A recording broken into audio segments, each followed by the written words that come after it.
and you know, end up getting a draft where they don't have to deal with the Sylas Gnar, but now it's pretty obvious, right? So red side, this is why you pick the Viego first, and rather than, as I was suggesting, picking the Sylas earlier. I mean, I guess so. I do think, though, that it is Live Sandbox making a mistake with Sylas available and picking the Gnar here. Like, how many times have we seen this? It's not a free win by any means, and there's still a lot of power in the mid-game in this draft here for Live Sandbox if the Gnar can be managed correctly. But it's a tough matchup to play into K'Sante if you make even one mistake in sides or in the early game. Can get ganked, and Youngjae is going to be putting most of his focus, you have to imagine, on the top side here outside of an early protection of the Zeri Lulu, because the Illusion Nami is always going to have that pushing power. It is going to be cleanse for Zeri, heal for the Lulu, so no barrier, kind of already letting us know that this is not going to be their attempt to try to win this lane early and look for the early all-in. Much tougher to pull off with this set, so I think the Gnar pick is a very risky one, and you and I both, I think, were on the same page about how that was something that looked like they were going to walk into, and that's why I like the K'Sante first. If they don't ban Sylas, you grab it. They even waited just to make sure that they would walk into the trap first there. Love it. The text behind Bertle's thing is just grrr. No further explanation needed for that one. I am worried that Live Sandbox, the execution of this draft, will falter around some of those mid to late game team fights because there's a lot of power in Zeri later on. Sylas can set Zeri up so extremely well. And then the Viego pops very hard when you start getting those health bars low, those resets start coming through. Like, if Gnar messes up the engage or just gets counter Gnar ultimated, whatever, however you say that, then suddenly, like, Viego steals the Gnar and then hops forward, and then you have a whole other host of problems. Feels like a much easier to pilot composition here for the side of Kwangdong Freaks. It is so easy to chase them down, too. Like, you were just talking about that. Like, imagine trying to get away from this comp. You're not going to. We'll see how it goes, guys. Let's jump on the Rift for Game 3.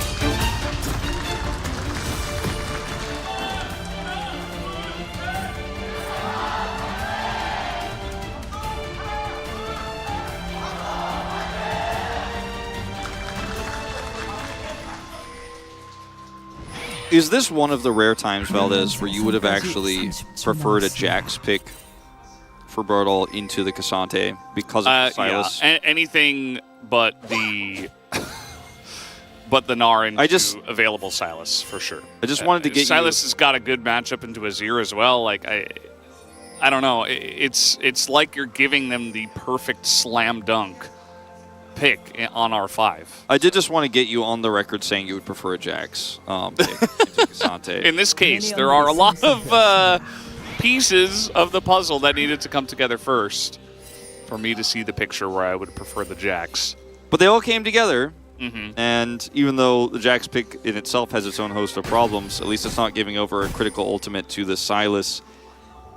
Yeah. It almost feels like they didn't believe that Bulldog would go for it again, but I think that Bulldog is a very capable player who is absolutely able to pick up the Sylas, and I don't know, he's played 3 games of it so far. He's 1-2, but it's Kwangdong who haven't seen a lot of success. I don't know, it just felt very obvious from our standpoint. Yeah, obviously we're not in the draft call as it's happening. First strike Lucian, by the way, Lucian getting a little bit nerfed in terms of his early damage, the same of Nami with her E on this patch, but the damage nerf is so small in the grand scheme of things. The kit still operates the same way, where you just proc Lucian's passive as many times as you can and trade aggressively forward. You can push past the Nami bubbles and try to look for all-ins at level 2. If you have barrier, it becomes a lot easier. It can be very difficult in this case, but Taeyeon and Jun playing this one out at level 1 very well, get the faster 2. But Envy and Kyle not falling into that trap. Just playing under turret with the level disadvantage. Over here, be an interesting timing to try to threaten this Azir. It does scan this river. Wow, they're really trying to get the splash out early from closer, and that they will. And now your Azir, who, you know, by the time the next gank comes through, you'll probably be level 6, but so will Bulldog, and he'll have Flash. As, okay, they're just trying to follow up here. I mean, this is an incredible amount of pressure onto the mid laner of Live Sandbox, who is probably going to have to back now. Yeah. I mean, Very Bulldog. interesting play to go for this much aggression in the mid lane. He's got Dematerializer, he's got First Strike. We talk about this all the time. Rush out the Rod of Ages. Any gold you can pick up here early, any advantage over your laner, if you could force this plate down, if you even get some damage onto the turret here, get teleport advantage, these small things get you a faster Rod of Ages. Faster Rod of Ages means you're more able to be a frontline. You're more able to tank it up, do a lot of damage, handle side lane pressure, which there, will be not a whole lot of if this sort of trend continues here where he gets these advantages. And, can be very problematic. Now, as a result of this back timing here for Bulldog and the lack of teleport, he will find himself somewhat behind in CS. The wave been put in a good spot here for Closer, which is smart considering that he's, level 3 and doesn't have his, well, not level 4, but doesn't have his ult. Is okay, this is not the trade you want. Yeah, Taeyeon not handling this very well.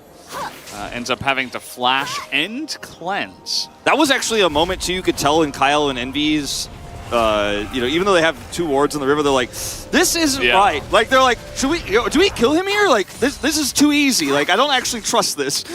Even though they have 2 wards, they're like, let's be happy with the double sums and back off here, because something's not right. Did Viego flash a wall or something? Like, this is too easy. It looked too good to be true. Speaking of which, Dudu looks like a pretty easy target, although Willer is really struggling with the angle, and now I think he's too late. They're going to get the ghost. If he had just come in from behind and committed to it from the tri-brush, probably would have been a dead Dudu, at least closer to a dead Dudu. Sapling value here pretty big for Willer. Does identify that Young Jay is up here too, so they're not going to try to make anything of this. Will just be a back for the Maokai. First item pickup. Zenvi gets a little bit disconnected there. Kyle holds the wave. We'll come over here now and pick this up. Huge opportunity potentially for a kill and maybe more summoners, but like we talked about, there was a fear that something wasn't quite right about where Viego was on the map. You got to be careful about stepping that far forward, though, with no barrier in this matchup. There's a nerf of these 2 champions, but they still function much the same as we've talked about here. They still have the same kits. They still have the same power spikes, just some slight damage done to their damage numbers, if you will. Yes. And it's very slight, as Willer is here. Not going to go in onto Young Jay, as the mid lane, of course, Closer still does not have flash. So I think Willer's just trying to stick around and hope that his Azir doesn't go down. And he will be successful at that, at least. Holding his teleport, by the way, I think this is something that Bulldog has been very criticized for because he's heavily preferred Ghost a lot of the time. Him holding his teleport here means that if there is a big dive with the Maokai at level 6, he can actually teleport down to save it. Now, as I'm making this point, he teleports back to mid here. But it looked like he was really wanting to save it just in case of that Maokai level 6 timing here on the bottom side to help out Taeyeon and June if that needed to be used there to make sure they don't actually get blown up when level 6 is reached across the board. But you have the Nami ult follow-up, you have the culling. So holding on to that one for quite some time, but ultimately does use it here, right as I'm making the point. We did have Willer kind of just following Young Jay around the map, just trying to say, okay, I want to know exactly where you are at all times, just being a human ward, essentially. Seen that many times in the past. And I think it's very important, especially when the timing on Closer's flash is getting closer to being back. It's been a slight advantage here on the bottom side of the map. You're just ever so slightly. Taeyeon's flash, cleanse coming back online fairly soon here. Otherwise, it's kind of all quiet on the Rift, right? We did see that flash taken away from Closer, follow-up attempted, but he actually ended up getting a even to now ahead in CS number set up for him, and feels like this game is definitely not the advantages that Envy and Kyle really wanted to force, but now here's that level 6 coming up very soon here for Willer. He's actually coming here at 5, and it looks like they want to try to make a Drake play. Yeah. That was a slight opportunity to stick around. Okay, he's going to be here once again. They do have the vision priority. Envy really trying to force this one. As Willer's just like saying, hello, I'm level 6 now, by the way. He was very close. He's able to get that XP, and now is going to go on to this dragon. Mid prio here. You get that bottom side prio just by being around and having that huge Q damage come through there from Envy. His combo, and not much that you could do about this, as Kwangdong Freaks will be a Hex Tech solo Drake. Very significant, actually, for this comp. The cooldown reduction, or the attack speed, going to be pretty big. As, gotta say, like, we're getting to the point in this game where Kwangdong Freaks, I think, are very happy with just losing one Drake so far, but otherwise staving off the pressure extremely well. You know, you lost Summoner on your Zeri, but she actually doesn't die. Now, left alone here, though, with that Maokai level 6 timing, he is seen. And Lulu is running down as fast as she can. And Willer's still sticking around. Take a look at the top side here. Youngjae and Dudu getting to work onto that Rift Herald, which they will just smite down. And that's going to be really nice for Youngjae to try to put on some pressure. You could see the bottom lane still in the same situation. Willer's just literally standing here. As the culling comes out, not very effective, but it does zone them. Still late Maokai ult here. It's going to come through into Wild Growth. June's just going to flash over it, and they're trying to turn this onto Kael now, who did take a lot of damage, and they have some vision of that brush, but they say, well, we survived the game. That's good enough. As now, trying to get over the wall is Dudu, and Bertle's just going to flash it. Says, no, thank you. I would not like to buy what you're selling. Feels pretty good here for Kwangdong Freaks. You get the Herald, you stave off the pressure bottom side here. Yes, both summoners expended here on June, and the cleanse is down for Taeyun, but that's not going to be too significant for a while. You know, unless a disaster happens or someone makes a huge mistake here, so you don't feel too bad about losing that.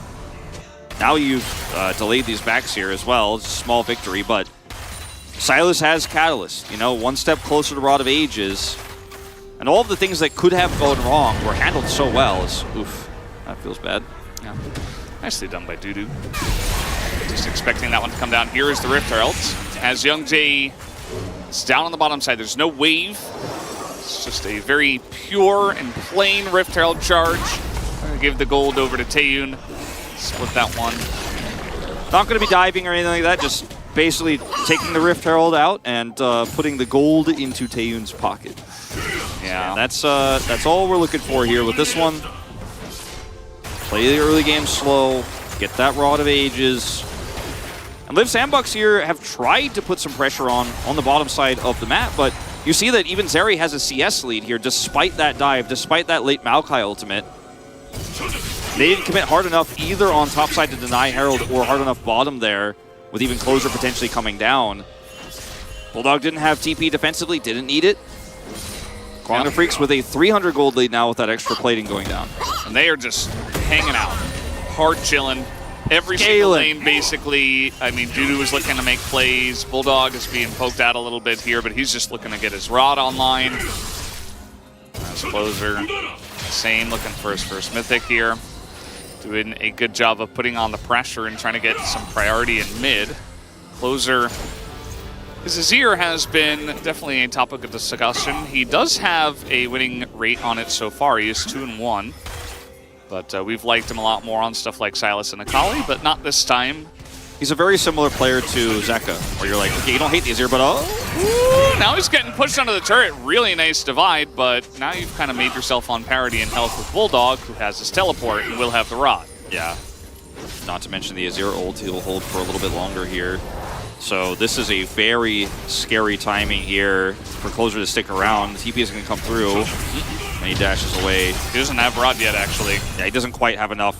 It's still sub 12 minutes. 10 CS down here in this lane. It's going to be very close, and we'll probably get it in the next minute or so, but unfortunately he has to back here, so still significant. You got the TP, the back, but no Rod means that you've delayed it significantly with this play. Bertle hits level 10. Maybe considering a little play here against Dudu. There's the wallop. Messing up the unstoppable as here comes Bulldog now. Yeah, this is really well hidden too. It's not really a wave, and it's going to get cleared out pretty nicely here, but this is Mini Gnar. Might not matter, as they might just go for a plain dive, as no flash is available, and yep, over the wall they go! And Bertle should be going down here in just a moment, right? Right? Okay, in goes Dudu. He is going to pick up the kill, as First Blood goes to the Cassante at 12.5 minutes. This will cause Bulldog to drop a wave here in mid. And Youngjae was kind of hovering around here knowing this was very likely to happen, so it's going to get some of that experience, but still a big loss. Culling comes through. Taeyun He's going to pop his ult and then just back. Now, if Bulldog actually has enough money now with that assist to buy his Rod of Ages, it feels okay to actually drop these minions. But if he doesn't have enough right now, it's going to feel really awful. Because if you're just going, all right, I TP'd back, don't have control of this lane to do anything but try to make something happen with this Emperor's Divide top, and then you still now don't have enough money for Rod of Ages, you're stuck under turret, like every single mini wave that you have to catch here, you are losing more and more value, you're losing more and more time on this Rod of Ages, you are super delayed. Like, this is kind of disastrous, and I'd say overall that even though they do get that kill onto Birdall eventually, a lot was expended, and the cost is massive. It is really massive. I mean, bottom lane now, Envy and Kyle are getting multiple plates. Mid lane is quite obviously a disaster here, as Bulldog essentially dropped it to help out the Cassante.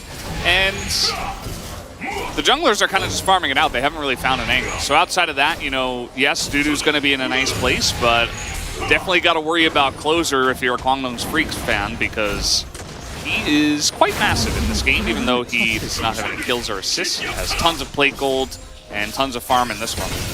Who would have thought that aggressive Bulldog would have brought back mid-Viego? You know, I didn't think it was ever going to come back. He's lost a lot of farm here, and he still picks up the Rod at 1330. But a lot of the money he needs for second item, you know, is going to be significantly delayed. As, we really need to see the setup of that play. This is the past. This is not the current. What is happening top side? Yep, there it is. Picture in picture. So we are getting on top of Gnar here. Birdall in a bit of trouble. Is the damage enough is the question. The Heartbreaker comes through, but it's Mega Gnar right at that timing, as it looks like Young Jay will go down. They do get the kill, and Birdall's just...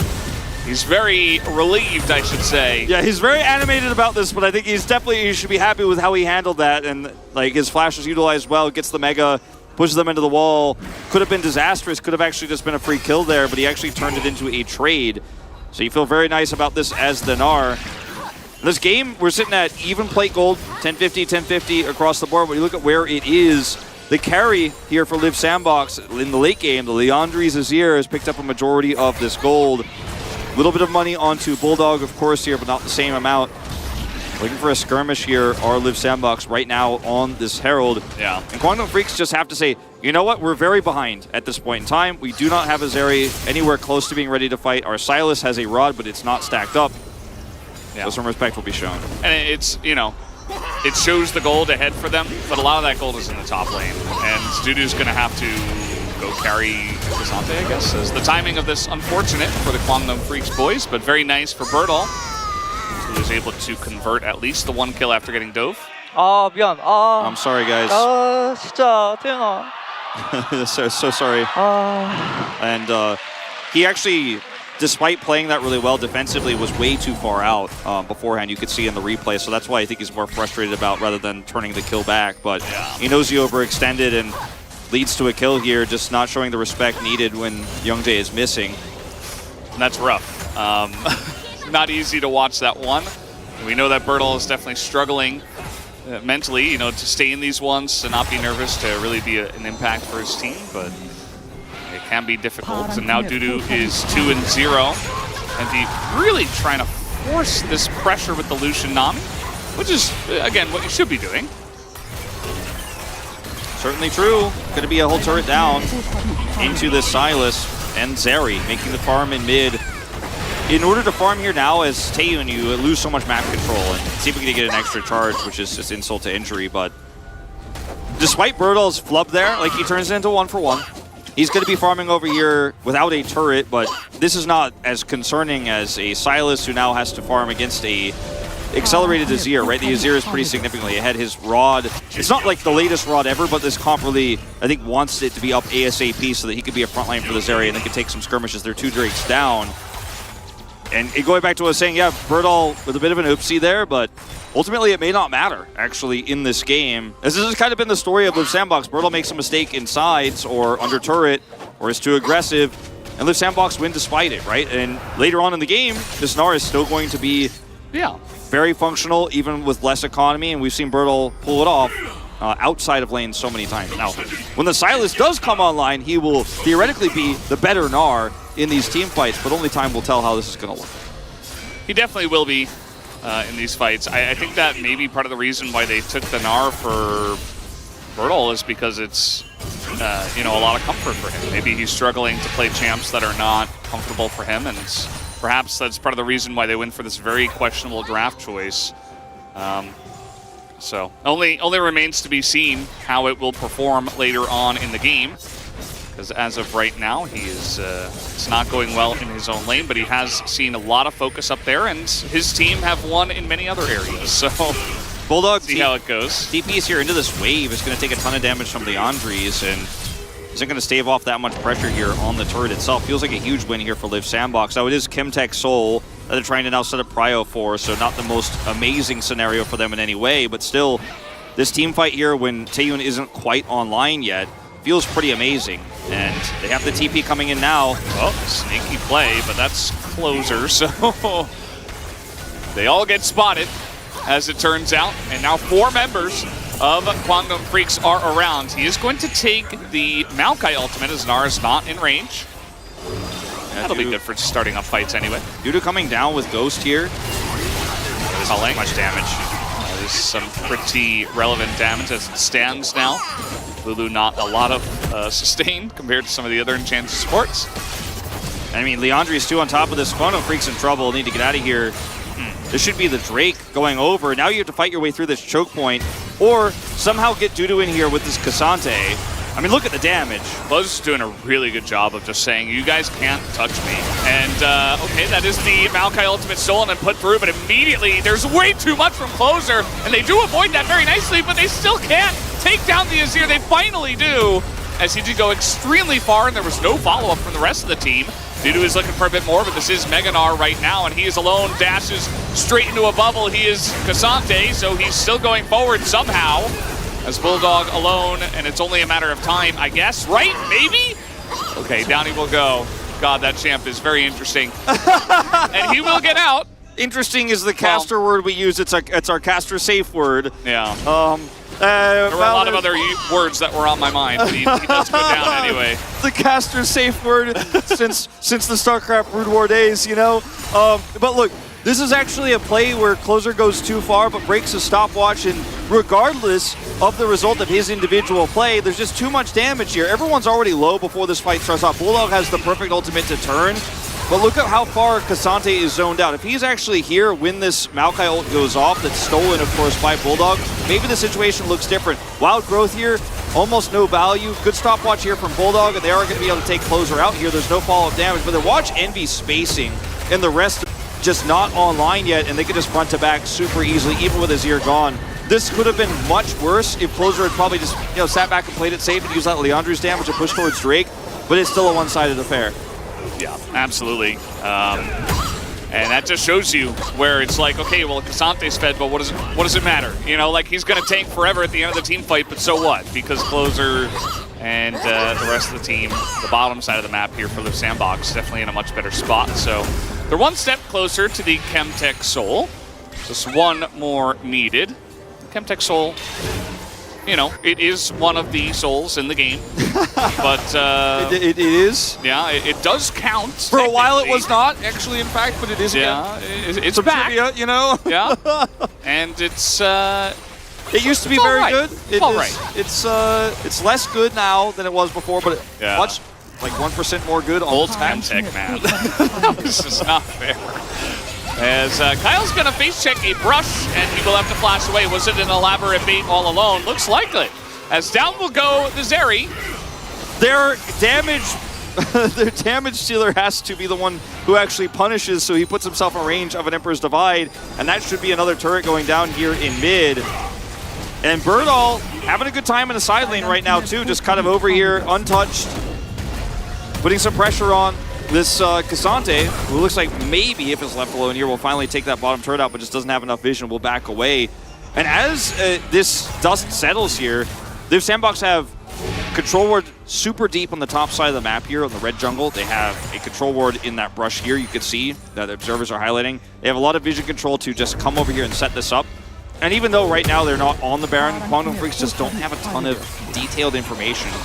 As this, I don't want to say this is a bait, like I don't want to actually trust like that, but it ends up being, their eyes are a little bit too big for the stomach here, don't respect the amount of range that Closer can collapse in on with this Azir from, and Ends up being the AD carry taken out here. Taeyun just trying to follow up on what looked like an overextension and what I believe still to be is an overextension. They get a flash, but the trade-up was way bigger. Now this is a super fed Azir. Yeah, Closer is just going to be a fountain laser of his own, maybe one that we haven't seen in quite a while. I mean, we've seen some interesting builds from time to time, you know, a lot of Rod of Ages, people saying, okay, it's really strong, it's really OP, everybody should be building it, but I'm glad that now on picks like Azir, especially ones like Azir that have abilities to like get away from stuff, they have some defensive capabilities in their kit and stuff, just go full damage, you know, no Rod, no anything else, just Leandri's Void Staff, Death Cap, you are going to be blowing people up.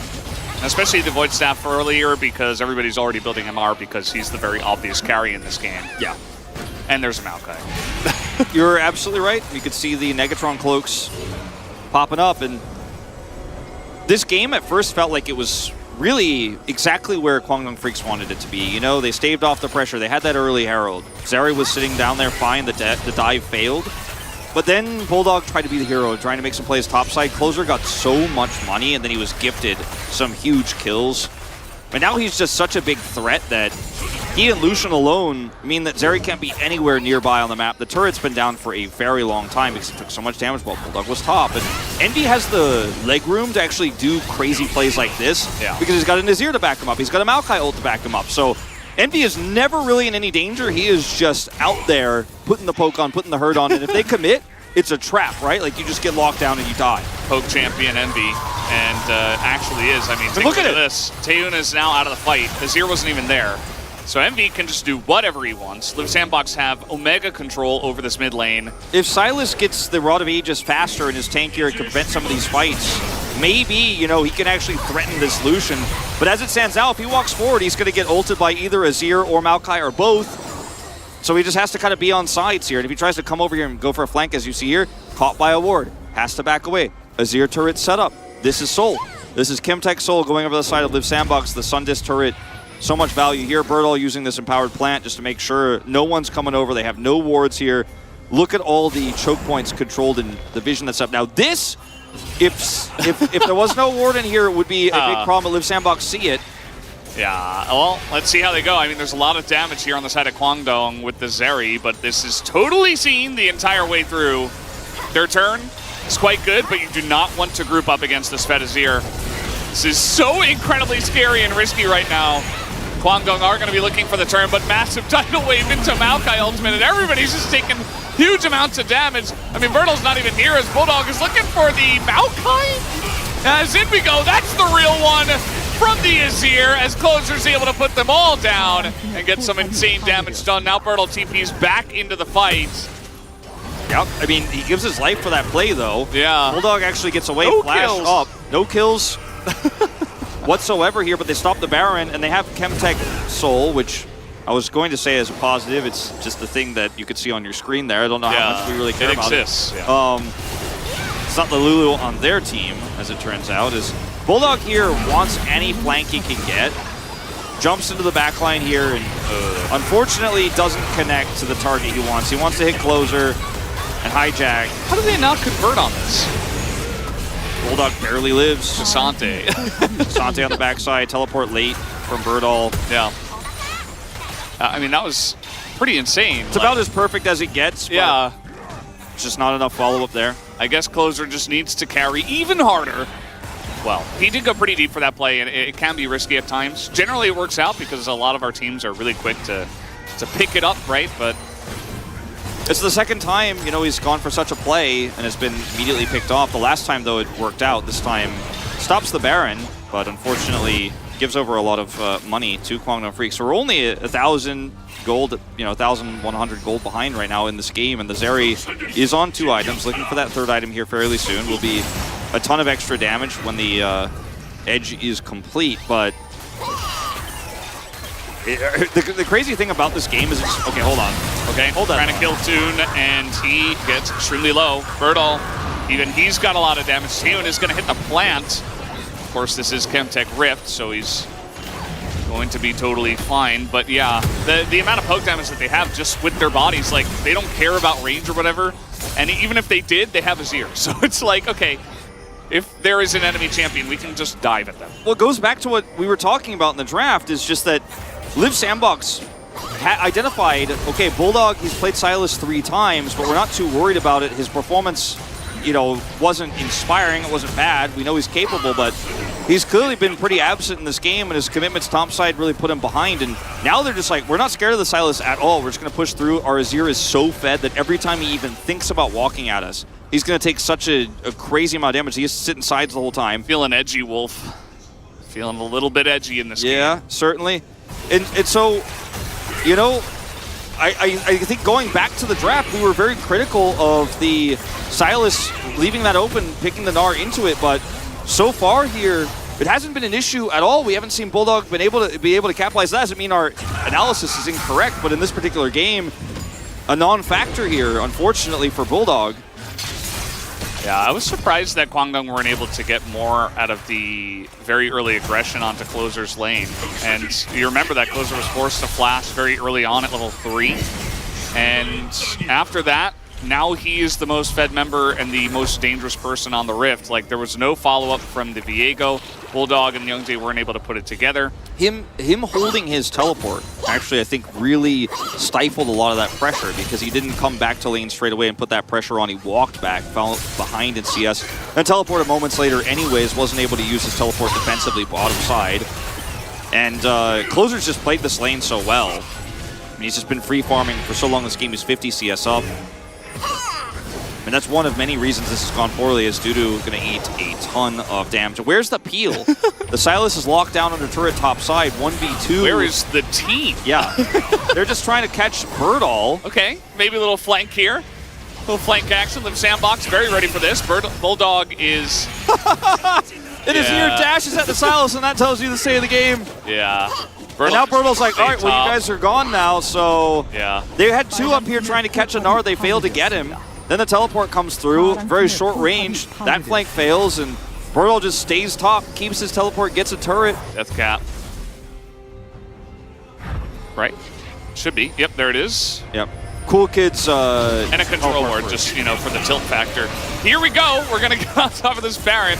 I love making fun of that. Either way, we are getting onto this objective, and it will be difficult for Kwangdong to get into this one. The Zeri threatening. Dudu is incredibly tanky, and Bulldog is not. He has 2 Zhonya's, he has to get Wild Growth. That is a couple of big pieces now of the puzzle that are gone. Layered them together, too, and he has Flash Gnar, but he's just too low. Youngjae just getting zoned away. Fantastic job by Birdall, in perfect position to zone them with his body and with his Gnar ultimate. That is going to be 2 kills. This Liv Sandbox, a very safe Baron take.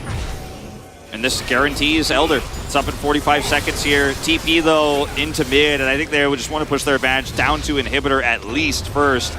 They may be able just to end the game here. Bulldog's not up for 40. Late death really hurting him here. All these minions and all the damage they have, it's pretty crazy. I think they're just going to push to end. If anything goes wrong, though, you've got that Elder to fall back on. Yeah. Looks like it's all said and done. Yeah. Closer is so incredibly strong right now that even Dudu cannot tank against this, as Tatum's just going to get hit by a Maokai ultimate. This game is pretty much done and dusted as Birdall gets pulled back by the Cassante, who unfortunately got fed, and I mean, he's on top of Closer. He's going to take down Closer, but a little bit too little too late. He's going to get walloped, and then the Nexus will also get walloped as down it goes. Liv Sandbox take the series 2-1. This may be a series where some people look and say, is this the first signs of Liv Sandbox showing some cracks? Is this the first sign of a series where they didn't win as dominantly as expected? But I think what I saw in this series was more so straight up Kwangdong Freaks having a good game plan, coming in with some solid drafting, some disrespectful drafting at times from Liv Sandbox, leaving the Ashe open, leaving the Sylas open in this game, which could have really come back to bite them. It did not. In this case, I think some of the inexperience of Bulldog still showing through. But this series actually ended up being a little bit more complex and a lot more exciting than what we expected. We walked into this one going, probably an open and shut case, 2-0 for Liv Sandbox. They're the stronger team. As Willer and Dudu, former Hanwha Life bros, gonna hug it out here. And it's a night of League of Legends that, you know, both teams have a lot to work on, but you're happy, I think, if you're a Kwangdong Freaks fan, that you're showing signs of life again here in 2 back-to-back series. Yeah, it's definitely pretty nice for them. At the end of the day, Live Sandbox do pick it up. I thought that the draft issue was going to be a little bit of an issue, but it turns out it wasn't. The Viego as well was like, okay, well, you did some stuff early, and then you were just there. I think Kwangdong's still a bit of a way to go, right? They had some edges, and they weren't quite able to push those advantages. And at the end of the day, Live Sandbox do pick it up. Some sighs of relief from the team. We even saw Envy on camera, head in hands after that one, as we're going to cut short that celebration. Yeah, you can see the celebration's a little bit muted this week. Yeah. That one might win this week. That solution. Oh, no, please no. Nothing against Envy, but as you mentioned, a little bit half-hearted. Oh, he turned the V for victory into 2 Vs for W for win. I guess. I mean, that seems to be the theory. Yes, or Willer. Yeah, it could be Willer as well. Maybe. Look, Kwangdong Freaks, this is probably not your season, right? You're probably not going to playoffs this time around, but we're reaching the halfway point here very soon. Next week is week 5 here in the LCK, but like we've talked about basically this entire time, the CV Max plot armor of the, okay, it's straight up a scrim. The scrim is becoming a reality where some of these drafts are starting to become very intelligent. Some of the early games and vision control we're seeing from Kwangdong all season long has been good, and this team is getting honed into something greater than what we saw in weeks 1 and 2, but still not there yet. Not there yet. They're going to need a lot more time, and maybe they can turn it on in round 2. With Sandbox, they got there in the end. Still a little bit worried about Bertol, but perhaps he was just the juicy bait in the top lane, because Bulldog came up here, kind of sacrificed lane. Young Jay was like, well, I got to do something. And Bertol got behind early, was able to trade one back here. And then after that, he was actually great in some of these team fights. I don't think I even saw one Silas Nar either, because so many of these team fights were so broken up, especially because they were so lopsided due to how strong Closer was. So many of these fights, Bertol just wasn't even here. He was just dealing with the Cassante inside and just having a neutral lane there. A lot of this game was played 4v4 or 4v3, frankly, here. Yeah. And that's actually good for Live Sandbox. Doesn't give Bulldog a chance to take Gnar ultimate. Not here either. Nope.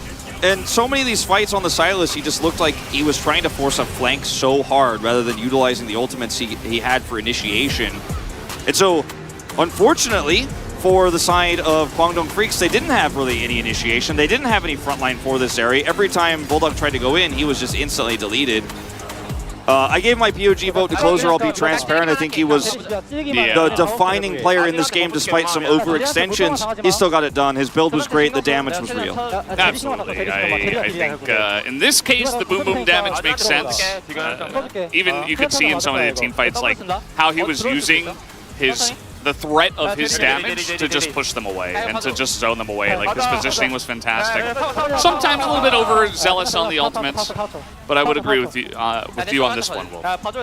Also the ability for him to just punish Bulldog's topside roam and his awkward teleport timer. Like, he handled the pressure early. Yes, he lost his flash, was forced to back, but he just still came back in swinging. Look at the difference in impact he made this game versus Bulldog. Bulldog just farmed a rod, and then that was the end of it. That's not the 6.9 you're going to give a nice to. This is 3 games in a row where the winning team has a huge boatload of damage, and then